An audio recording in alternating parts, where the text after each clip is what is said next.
Mac power मशीनमध्ये जेव्हा reference point set करतो आपण 18-15चा 18-15 सर्च करून हे जे सेट करतो हे लिमिट वाढवण्यासाठी पहिले वरती घेऊन पूर्णपैकी रेफरन्सला घेऊन म्हणजे छोट्या भागात घेऊन इथं सेट करून घ्यायचा वरच्या पॉईंटला पहिल्या साईडला 1 नंबरला सेट करून घ्यायचा.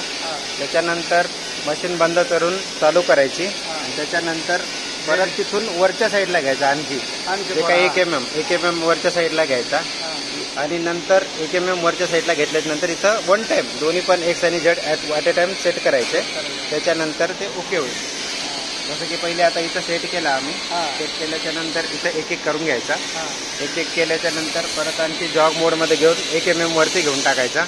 1 mm वरती घेतल्याच्या नंतर मग त्याला थोडंसं फिरून वरती घ्यायचं आणि नंतर इथं परत सेट करून घ्यायचं. दोन्ही ठिकाणी ॲट अ टाइम सेट करायचं.